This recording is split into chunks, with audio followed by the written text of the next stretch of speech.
झेप मराठी, आरसा महाराष्ट्राचा। धुळे शहरातील दत्त मंदिर परिसरात आज 17 नोव्हेंबर रोजी दुपारी एक गंभीर अपघात घडला। हिम हॉटेल समोर शिरपूर कडून धुळ्याकडे येणाऱ्या बसने दुचाकीला जोरदार धडक दिल्याने दुचाकीस्वार गंभीर जखमी झालाय। मिळालेल्या माहितीनुसार बस चालकाचे वाहनावरील नियंत्रण सुटल्याने रस्त्याच्या कडेला जात असलेले गणेश नेरपगार हे बसच्या मागील चाकाखाली आल्याने गंभीर जखमी झाले।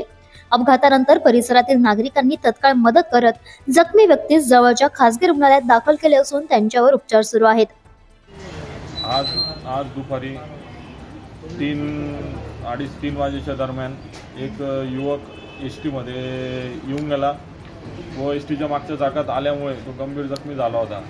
आम्ही त्याला जागेवर जाऊन पाहिलं असता त्याचा शोध चालू होता। मग त्वरित ॲम्ब्युलन्सची वाट न पाहता हे दादा तिथे रिक्षा लावलेली होती, यांच्या रिक्षेत टाकून त्यांना आम्ही दत्त मंदिर देवरे हॉस्पिटल येथे आणलं व त्याचा उपचार चालू आहे व आता त्याची कंडिशन व्यवस्थित आहे। त्याच्या नातेवाईकांना त्याच्या खिशात मोबाईल होता, त्याच्याहून त्याच्या नातेवाईकांना कॉल केला। त्याचे आई वडील गेले सुरतला आणि तो मुक्ती गावाचा रहिवासी आहे। त्याचा भाऊ आता अर्ध्या तासात पोहोचत आहे।